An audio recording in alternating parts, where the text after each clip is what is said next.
Premier League clubs are frantically trying to get deals done before January 30th, but Manchester United are relaxed about their own financial position. Manchester United won't be joining the dash for cash on what has become the Premier League's unofficial deadline day, as their financial fair play fears have eased. Clubs close to breaching the Premier League's profit and sustainability rules, PSR, have been wheeling and dealing over the past week to bring in funds to avoid going over the allowable loss limit, which would risk incurring a charge and a points deduction. United have previously been concerned about their own PSR position, which is why they put the credit card away during the January transfer window, with an early exit from Europe compromising their finances. But the club have enough wiggle room at the end of this year's accounts to avoid going over the limit and won't be forced into sales before Sunday.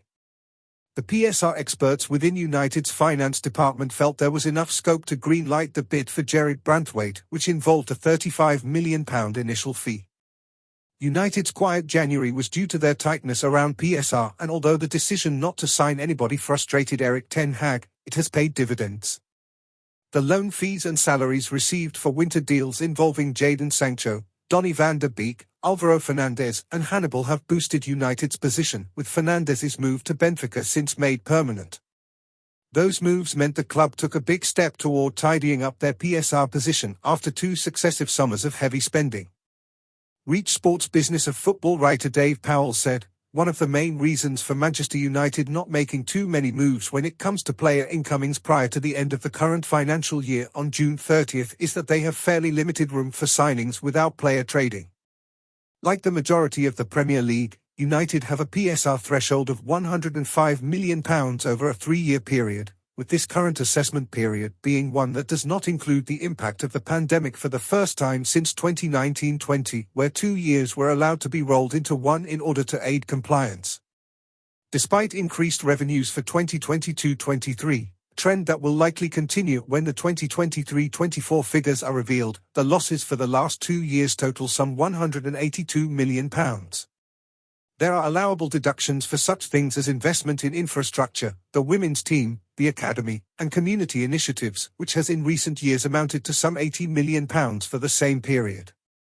While the publication of the 2022-23 accounts showed healthy wriggle room of some £30 million for United in terms of PSR, analysis from football finance expert Swiss Ramble based upon estimations on United's financial performance for 2023-24 suggests that they will have little room for manoeuvre, although being in a lack to the tune of some £2 million before player trading profit is accounted for.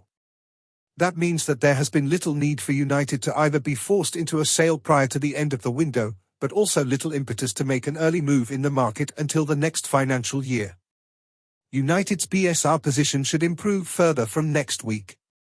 The £150 million loss they incurred in 2020-21 will drop off the 3-year monitoring period, and while some of that could be written off still as COVID-related losses, it will help the club.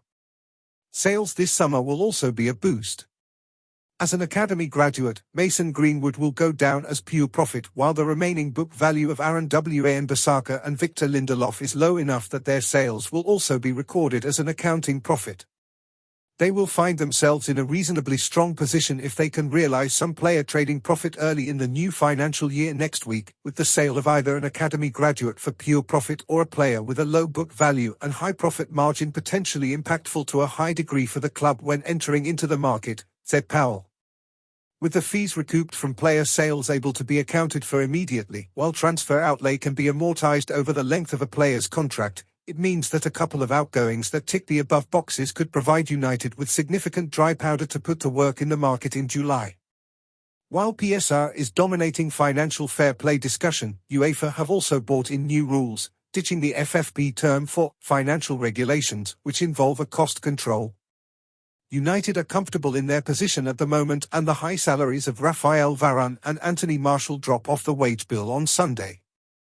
When it comes to UEFA's squad cost ratio, a model which will be adopted in a similar manner by the Premier League from 2025-26, United's qualification for the Europa League for this coming season means they have to be mindful of 2 sets of regulation, said Powell. The 3 pillars of financial control introduced in 2022 by UEFA were stability, solvency, and cost control.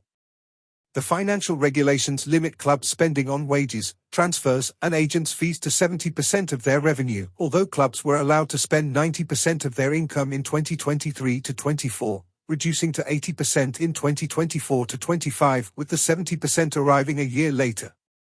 Looking at United's position, given the acceptable UEFA losses allowed, and the equity injection from Sir Jim Ratcliffe, despite predicted losses and rising costs, United are still predicted to be comfortably under the 80% threshold for this season, and indeed likely to be under the 70% requirement for next season already.